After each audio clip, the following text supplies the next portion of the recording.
जय श्री कृष्ण। मैं वंदनी एक बार फिर से आप सभी का स्वागत करती हूँ अपने चैनल संस्कृति संस्कृत में। हम सभी श्री हरि विष्णु के 8वें अवतार श्री कृष्ण के प्राकट्य उत्सव की तैयारियों में लगे हैं। भगवान का जन्म भाद्रपद के कृष्ण पक्ष की अष्टमी तिथि को मथुरा की जेल में वसुदेव और देवकी के पुत्र के रूप में हुआ था। ये भगवान विष्णु के पूर्ण अवतार माने जाते हैं, जो कि 16 कलाओं और 64 विद्याओं से युक्त थे। प्रेम और युद्ध दोनों में ही कुशल। उनके बचपन का नाम कन्हैया था, जिन्हें प्यार से लोग कान्हा कहते थे। उनका कृष्ण नाम ऋषि गर्ग ने रखा था। वे बहुत ही नटखट थे, बहुत अच्छे बांसुरी वादक और नृत्य भी उतना ही अच्छा करते थे। वे अपने दुश्मनों के लिए भयंकर योद्धा थे।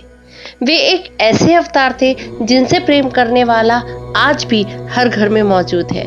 वे एक चतुर राजनेता और महायोगी भी थे। वे एक सज्जन पुरुष थे और ऐसे अवतार थे जो जीवन के हर रंग को अपने भीतर समाहित किए हुए थे। तो आइए आज हम जानने का प्रयास करते हैं भगवान श्री कृष्ण के बचपन के 16 घटनाक्रमों का। उनका जन्म मथुरा के कारावास में रात्रि को हुआ था। कारावास से निकालकर उनके पिता ने रातों रात उन्हें गोकुल में नंदराय जी के यहाँ छोड़ दिया था। गोकुल और वृंदावन में उन्होंने अपना संपूर्ण बचपन गुजारा। इस दौरान उन्होंने कंस द्वारा भेजे गए कई राक्षसों का वध किया, जैसे पूतना, कगासुर, श्रीधर तांत्रिक, उत्कच, बकासुर, अघासुर, तृणासुर आदि। गोकुल और वृंदावन में रहते हुए उन्होंने अपनी कई लीलाएं भी रची। माता यशोदा से जब गोपियों ने उनके मिट्टी खाने की शिकायत की तो यशोदा ने उन्हें डांटते हुए मुंह खोलने के लिए कहा। तब उन्होंने मुंह खोला और माता को संपूर्ण ब्रह्मांड का दर्शन करवाया। यह देख वे भयभीत हो गई। बचपन में ही एक बार उनको माता यशोदा ने ओखल से बांध दिया था। तब उन्होंने उनके जाने के बाद उस ओखल को खींचकर आंगन में लगे 2 वृक्षों को उखाड़ दिया। उनमें से 2 देवता निकलकर बाल कृष्ण को प्रणाम करते हैं।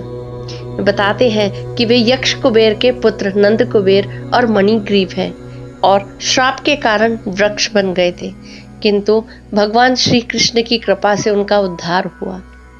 बचपन में उन्हें माखन के लालच में गोपियां खूब नचाती थी। कहते हैं कुछ ग्वालिने अपने पिछले जन्म में बड़े बड़े सिद्ध और तपस्वी थे, जिन्होंने घोर तपस्या करके श्री हरि के साथ ममता का रिश्ता मांगा था।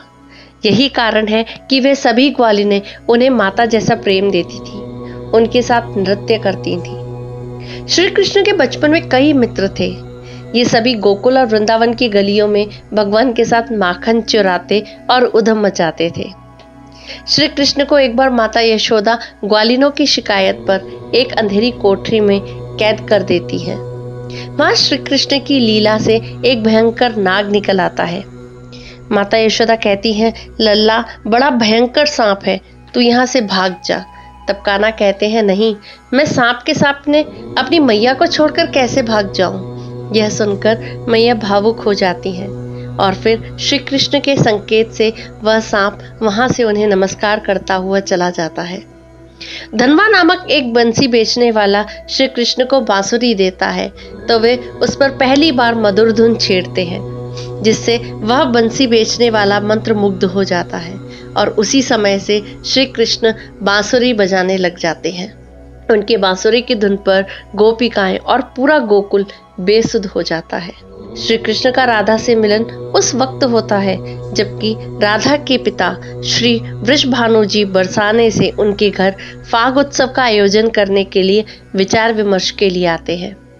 कहा जाता है कि राधा जी ने श्री कृष्ण जी को पहली बार तभी देखा था जब वे ओखल से बंधे हुए थे। मान्यताओं के अनुसार श्री कृष्ण और राधा जी का मिलन गोकुल और बरसाने के बीच फाग उत्सव के दौरान हुआ और तभी दोनों में प्रेम हुआ। कहा जाता है कि एक बार श्री कृष्ण ने एक फल बेचने वाली से उनके सारे फल खरीद लिए और बदले में मुट्ठी भर धान दे दिया। फल वाली इससे संतुष्ट होकर चली गई, परंतु जब उसने घर जाकर अपनी पोटली में बंधे धान को देखा तो उसमें हीरे जवाहरात थे।